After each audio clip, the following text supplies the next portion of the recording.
حدیث میں آتا ہے کہ ہر شخص کے ساتھ ایک شیطان مقرر ہے۔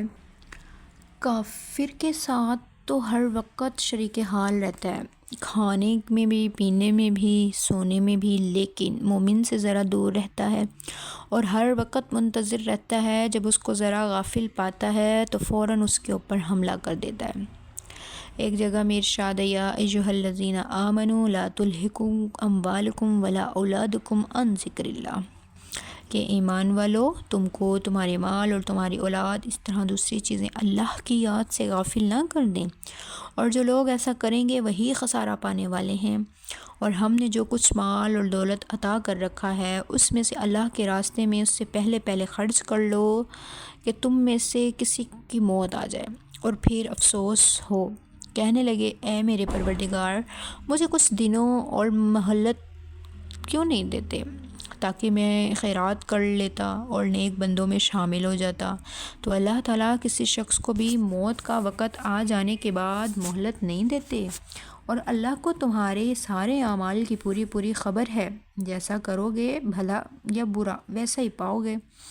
تو اللہ تبارک و تعالیٰ کے ایسے بھی بندے ہیں جن کو کسی وقت بھی غفلت نہیں ہوتی۔ حضرت شبلی رحمہ اللہ تعالیٰ عنہ فرمایا کرتے ہیں کہ میں نے ایک جگہ دیکھا کہ ایک مجنون شخص ہے، لڑکے اس کو بٹے مار رہے ہیں۔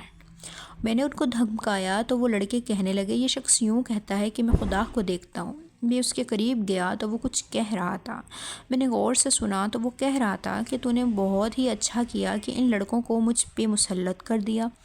میں نے کہا کہ یہ لڑکے تجھ پر ایک تہمت لگاتے ہیں۔ کہنے لگا کہ کیا کہتے ہیں؟ میں نے کہا یہ کہتے ہیں کہ تم خدا کو دیکھنے کے مدعی ہو۔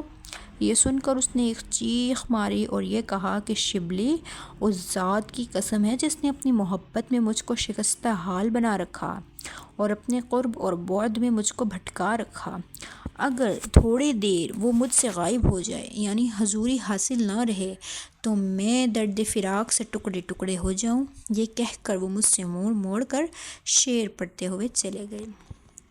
شعر یہ تھا کہ تیری صورت میری نگاہ میں جمی رہتی ہے اور تیرا ذکر میری زباں پر ہر وقت رہتا ہے تیرا ٹھکانہ میرا دل ہے، بس تو کہاں غائب ہو سکتا ہے۔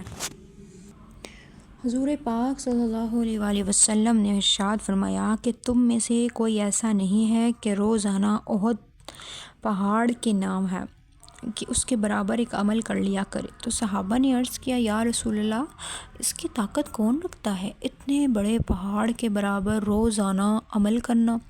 رسول اللہ صلی اللہ علیہ وسلم نے ارشاد فرمایا کہ ہر شخص طاقت رکھتا ہے۔ صحابہ نے عرض کیا، اس کی کیا صورت ہے؟ ارشاد فرمایا، سبحان اللہ کا ثواب احد سے زیادہ ہے، لا الہ الا اللہ کا احد سے زیادہ ہے، الحمدللہ کا احد سے زیادہ ہے، اور اللہ اکبر کا احد سے زیادہ ہے۔ حدیث میں آتا ہے سبحان اللہ، الحمدللہ، یہ سارے آسمانوں اور زمینوں کو ثواب سے بھر دیتے ہیں۔ سبحان اللہ کا ثواب آدھی ترازو ہے اور الحمدللہ اس کو پورا کر دیتی ہے، اور اللہ اکبر آسمان اور زمین کے درمیان کو پر کر دیتی ہے۔